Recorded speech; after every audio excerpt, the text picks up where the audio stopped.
Big boss house నుంచి eliminate అయినటువంటి హరిత హరీష్, అదేనండి మాస్క్ మ్యాన్ హరీష్, కొత్తగా కాంట్రవర్సీస్ ఎక్కువ చేస్తున్నాడు ఇంటర్వ్యూస్లో. ముఖ్యంగా నేను బిగ్ బాస్ వెళ్ళడానికి ముఖ్యమైన కారణము ఆంధ్రప్రదేశ్ ఎక్స్ చీఫ్ మినిస్టర్ అయినటువంటి జగన్మోహన్ రెడ్డి, అలాగే అది నాగార్జున ముందు కాలు మీద కాలు వేసుకుంటే తప్పేంటిని వాదిస్తున్నాడు. పూర్తి వివరాలు ఇప్పుడు వీడియోలో తెలుసుకుందాం. ప్లీజ్ ఫ్రెండ్స్, లైక్ చెప్తే లైక్ చేయండి, కొత్తగా వచ్చిన వాళ్ళు సబ్స్క్రైబ్ చేయండి.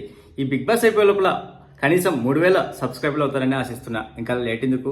బిగ్ బాస్ హౌస్లో 4వ వారంలో ఎలిమినేట్ అయినటువంటి హరిత హరీష్ వరుస ఇంటర్వ్యూలతో ఫుల్ హల్చల్ చేస్తున్నాడు. ప్రెస్ మీట్లో ఒక ఆమెను గుండు అంకుల్ అంటే అంత బాధపడ్డారు ఎందుకు అని అడిగితే ఆమెను బండ అంటే అని శాఖిచ్చాడు. ఆ తర్వాత ఆమెకు వెంటనే అపాలజీస్ చెప్పి నన్ను గుండు అంకుల్ అంటే నొప్పి ఇలాగే ఉంటుందని చెప్పడానికి మాత్రమే మిమ్మల్ని అన్నాను అని తన అన్న అటువంటి వ్యాఖ్యలను వెనక్కి తీసుకున్నాడు. తాజాగా మరొక ఇంటర్వ్యూలో కొన్ని హాట్ కామెంట్ చేశాడు. బిగ్ బాస్ ఆట ఎప్పుడు ఎదుటి వాడిని ఓడించడానికే, అక్కడెవరు జెన్యూన్గా ఉండరు, పిచ్చి పిచ్చి పుల్కా రీజన్లు చెప్పి నామినేట్ చేసి బయటికి పంపిస్తుంటారు అని అన్నారు. 5వ వారం ఎలిమినేట్ అయ్యి బిగ్ బాస్ హౌస్ నుంచి బయటకు వచ్చినటువంటి హరిత హరీష్, బిగ్ బాస్ హౌస్లో ఉన్నప్పుడు మీరు అనాలని రెస్పెక్ట్ కోరుకున్న హరిత హరీష్ మిగిలిన ఇంటి సభ్యులకే కాకుండా బిగ్ బాస్ హోస్ట్ నాగార్జునకు కూడా రెస్పెక్ట్ ఇవ్వలేదని వ్యాఖ్యలను ఆయన తీవ్రంగా ఖండించాడు. తాజా ఇంటర్వ్యూలో ఆయన మాట్లాడుతూ బిగ్ బాస్ హౌస్లో ఉన్న వాతావరణమే వేరు, అక్కడ ఉన్నంత ఒకరిని ఓడించాలనే ఆట సాగుతుంది. ఏ మాట మాట్లాడినా కూడా రాంగ్ నేరేషన్లో సెట్ చేద్దామని చూస్తుంటారు, జెన్యున్గా ఉండరు. ఎదుటి వాడిని ఓడించడానికి పుల్కా రీజన్లు అన్నీ చెప్పి నామినేట్ చేసి బయటికి పంపిస్తుంటారు. నాపై కూడా వ్యక్తిత్వ హననం జరిగింది, నా క్యారెక్టర్ లేకుండా చేయడానికి చూశారు కాబట్టి నవల పాలు కాకుండా నాకు ఇష్టం లేదు కాబట్టి నేను నాలాగే ఉన్నాను, నాలోని శివుడిని మాత్రమే చూపించాను తప్ప కృష్ణలీలను చూపించలేదు అన్నాడు. నా ఎలిమినేషన్ గురించి, నాకు వచ్చిన ఓటింగ్ గురించి అనుమానాలు ఉన్నాయి. సో ఫార్మేట్ ప్రకారం నేను బాగున్నప్పుడు నన్ను పైకి లేపారు, అప్పుడు బాగుంది. ఇప్పుడు ఎలిమినేట్ అయ్యే బయటికి వచ్చిన తర్వాత ఆ షో ఫార్మేట్ని తప్పని అనడం కరెక్ట్ కాదు. నిజాలేవో జనాలకు తెలుస్తుంది అంటున్నాడు. దేవుడు అనుగ్రహం ఉంది కాబట్టి నేను బిగ్ బాస్లోకి వెళ్ళాలని అనుకుంటున్నా. తలనీళ్ళు వెంకటేశ్వర స్వామికి ఇస్తాం, ఇక్కడ బిగ్ బాస్కి ఇచ్చామనుకుంటున్నా. కాబట్టి నన్ను గుండు అంకుల్ అంటే వాళ్ళు వెంకటేశ్వర స్వామిని అన్నట్లే అని కొత్త విరుద్ధం మాట్లాడాడు. అది వాళ్ళ విలక్షణకు వదిలేస్తున్నా, వాళ్ళు వెంకటేశ్వర స్వామిని విక్రిస్తున్నారంటే విక్రించమనండి. పెద్దోళ్ళు చనిపోయినప్పుడు కూడా గుండు చేయించుకుంటాం, ఇప్పుడు కూడా అదే అనుకోవచ్చు. బాడీ షేమింగ్ చేయడానికి వాళ్లకు సిగ్గు శరం లేదు అని వదిలేస్తున్నా.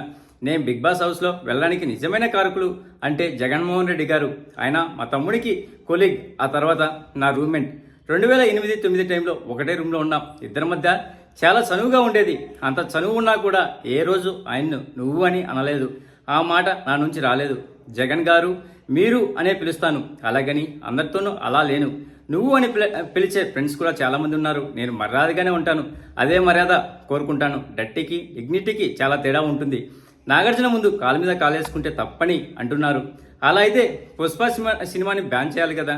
అతను కాలు మీద కాలు వేసుకొని కూర్చున్నాడు కదా, ఆ సినిమాలోని డైలాగ్ కూడా చెప్పాల్సిన పని లేదు కదా. ఆ కాలు నాదే, ఈ కాలు నాదే, నా కాలు మీద కాలేసుకుంటా తప్పేంటి అనే డైలాగ్ గురించి. హౌస్లో చాలామంది ఉంటారు. వీకెండ్ వచ్చినప్పుడు సోఫాలో కూర్చోడానికి ప్లేస్ సరిపోదు, ఇరుగ్గా సర్దుకొని కూర్చోవాలి. పైగా నేను కాలు మీద కాలు వేసుకోవడానికి హెల్త్ ఇష్యూ కూడా ఉంది.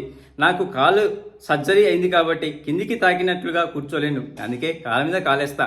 నాకు కంఫర్ట్గా ఉంది కాబట్టి అలా కూర్చున్నా కానీ హోస్ట్ను డిస్రెస్పెక్ట్ చేయాలని కాదు.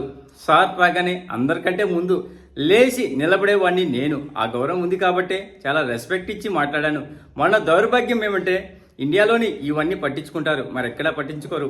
అభివృద్ధి చెందిన దేశాల్లో కాలు మీద కాలు వేసుకు కూర్చున్నా, తీసి కూర్చున్నా అని పట్టించుకోరు. అందుకే ఆ దేశాలు డెవలప్ అయ్యాయి, మనం ఇంకా ఇలానే ఉండిపోయాము. నేను అందరినీ గౌరవిస్తాను, అదే గౌరవం అవతల వారి నుంచి రావాలనుకుంటాను అంటూ చెప్పుకొచ్చారు హరిత హరీష్. ఇతను వాటిని చూస్తే ఇతను ఫేమ్ కోసము పెద్ద పెద్ద సెలబ్రిటీలను కూడా వాడుకుంటున్నట్టు అనిపిస్తుంది. ఎందుకంటే ఇతని రూమ్మేట్ జగన్మోహన్ రెడ్డి అంట.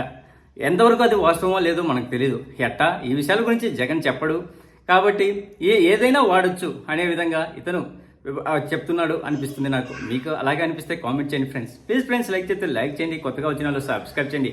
Thank you. Signing off, your Mahindra.